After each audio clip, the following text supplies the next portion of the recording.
What's up? Matt Lucky here.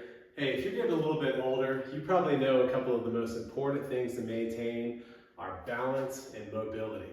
So we're going to cover two of my favorite moves that address both of those issues. So the first one is a double cross connect. So the double cross connect, we're going to get mobility in a lot of places. The hips, the whole back of the leg, the hamstrings that are commonly tight, the upper back, the shoulders, we're going to get all of that moving and incorporate a little bit of balance. So how this goes is we're going to go for a hand to the opposite foot, cross connect, and then we're going to come up and elbow to the opposite knee. If you can't quite do that at first, start with this back foot down, and go for that hand to the opposite foot, and then come up for that cross connect, reset your balance. As you get better, we'll go for the full thing, maybe with a touch in the middle. And then after you get that, you can maybe take away that touch in the middle and flow through a couple of repetitions.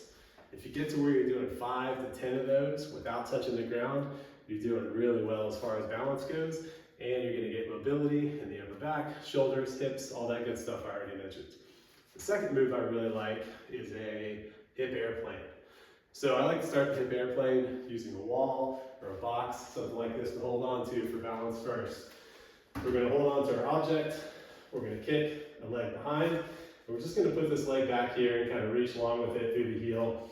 And then from there, I'm thinking about my belly button, pointed towards the ground, and then I'm going to take and push through this ground leg and open those hips up. And that belly button is going to go from here to pointing to the side.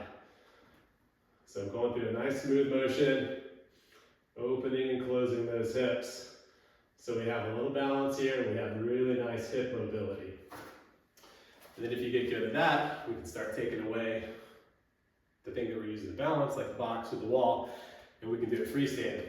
So freestanding, we're here, and we may start here with the leg a little lower. As you get the leg a little higher, it's going to be a little harder. But just there is a good place to start, arms out for balance, and then we're there, and you can see this is challenging. I'm pretty proud of myself if I can put together 10 of these without stopping. So there we're really getting that dynamic balance and working a little bit of hip strength and hip mobility. And that combination of strength and mobility is really going to help that range of motion stick. If you can get to where you're doing 10 of those without putting your foot down, you're doing awesome as far as balance goes.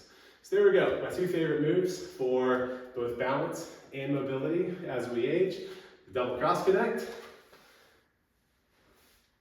and the hip airplane. Thanks for watching.